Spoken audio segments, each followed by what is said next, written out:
cafe land. I'm Danielle LaPorte, and you can find me at whitehottruth.com or on Twitter at Danielle LaPorte. I write about self-realization and entrepreneurship. People say that I'm brutally honest. I don't think the honesty is that brutal, so that's me. Okay, brilliant. You talk a lot on your site about being authentic, which I love. And I guess I'd love to know what your style statement is, because you do discuss that a lot on your blog, if that's okay for you to talk about. Oh, I don't want to talk about style statement. All right, we'll take that one out. All right, I was wondering about that. Okay, so starting from here then, what do you think is the number one problem that you solve for entrepreneurs? What's the number one pain that you see the most for the entrepreneurs that you work with?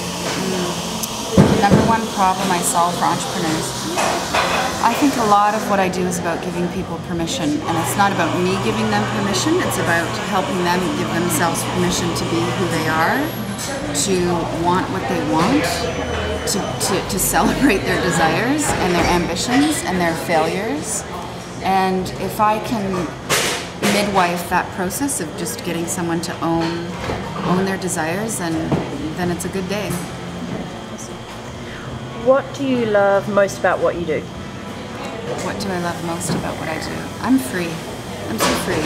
I was just telling my husband today, like, I feel like I love about 80% of what's in my life, and I'm incredibly free to make money the way I want to make money, and serve the way I want to serve, and wear what I want to wear, and say what I want to say, and take a nap if I need to, or work late if I want to.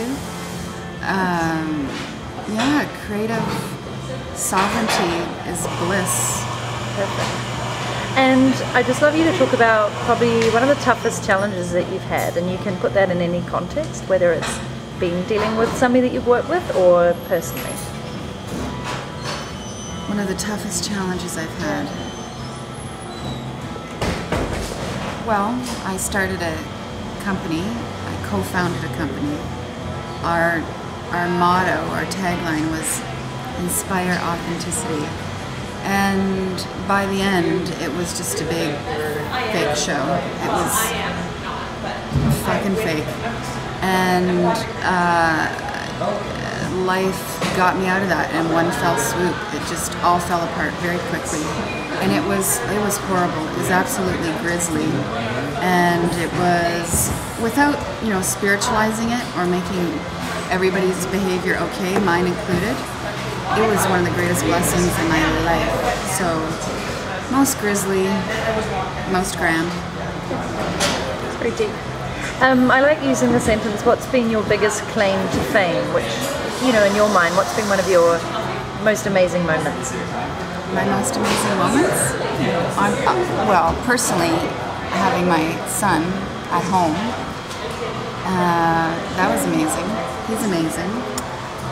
Professionally, one of my most amazing moments, I have small amazing moments every day of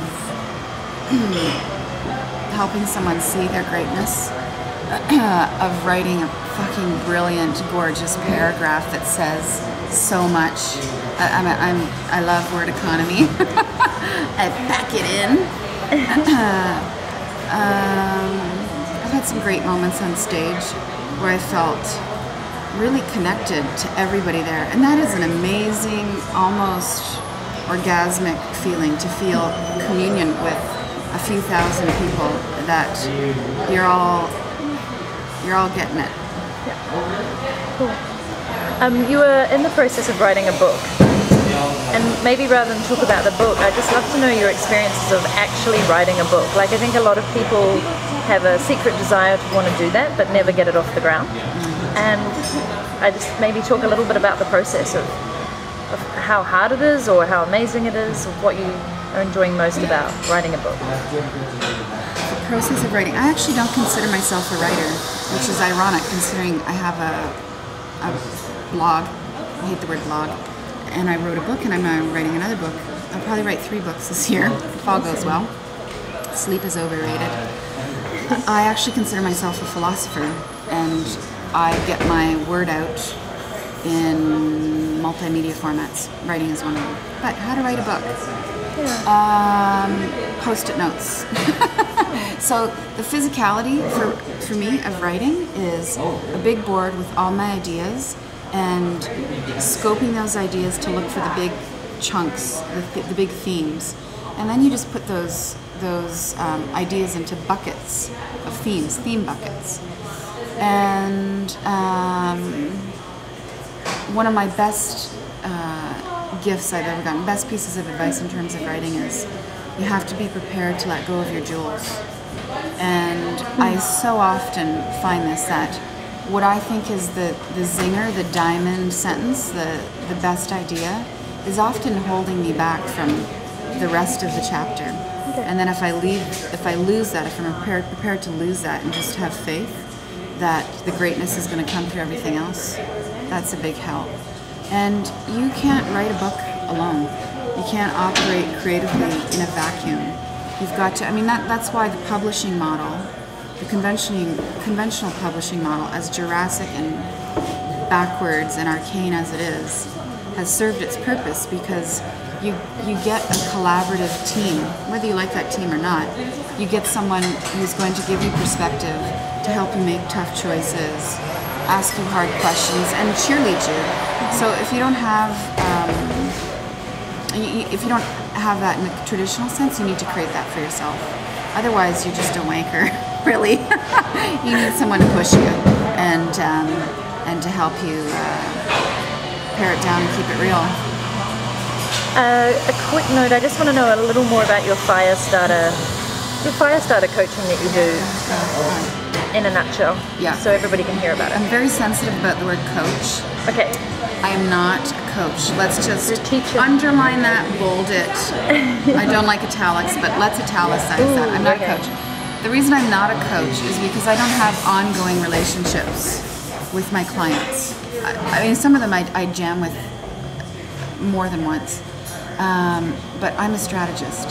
You come to me with an idea, I will help you see your way clear to executing that idea. I am a master prioritizer. I'm an only authentic cheerleader. If I think it sucks, I'll let you know why I think it sucks. And I will also let you know when I think something is just freaking brilliant. So for me, it's all about how to extract meaning, how to monetize that meaning, and how to execute on that. And I love that. I totally get off on strategic development. Apologize for calling you a coach. Glad you told me how it was. Final question, I guess. What is your one key piece of advice that you could leave for female entrepreneurs? It's really cheesy, but follow your heart and believe your feelings.